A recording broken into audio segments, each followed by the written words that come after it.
कहानी है रामकृष्ण परमहंस की, जिनकी भक्ति इतनी गहरी थी कि उनके लिए माँ काली केवल एक मूर्ति नहीं बल्कि साक्षात जीवित माँ थी। यह घटना है दक्षिणेश्वर काली मंदिर की, जहाँ रामकृष्ण परमहंस पुजारी के रूप में सेवा करते थे। लेकिन उनकी पूजा सामान्य पूजा नहीं थी। वो माँ काली से बात करते थे, हंसते थे, रोते थे और उन्हें अपनी माँ की तरह महसूस करते थे।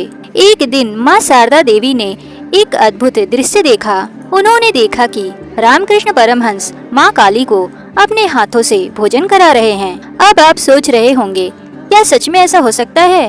क्योंकि आम इंसान को तो वहाँ सिर्फ एक मूर्ति ही दिखाई देती है, लेकिन रामकृष्ण के लिए वो एक मूर्ति नहीं बल्कि साक्षात जीवित माँ थी। माँ शारदा इस दृश्य को देखकर आश्चर्यचकित रह गई, लेकिन उसी क्षण उन्हें एक दिव्य अनुभूति हुई।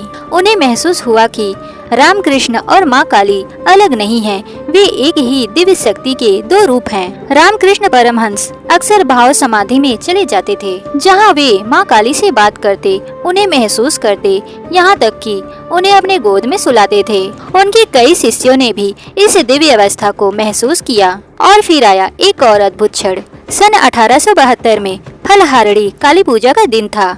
रामकृष्ण परमहंस ने एक ऐसा कार्य किया जिसने इतिहास ही रच दिया। उन्होंने अपनी ही पत्नी माँ शारदा देवी को माँ काली का रूप मानकर उनकी पूजा की। यह केवल एक पूजा नहीं थी, यह एक संदेश था कि हर नारी में माँ का रूप होता है और सच्ची भक्ति में भेद समाप्त हो जाता है। तो क्या यह कहानी सच है? यह विश्वास पर निर्भर करता है। लेकिन एक बात निश्चित है, रामकृष्ण परमहंस की भक्ति इतनी गहरी थी कि उन्होंने भगवान को केवल पूजा नहीं बल्कि जिया है।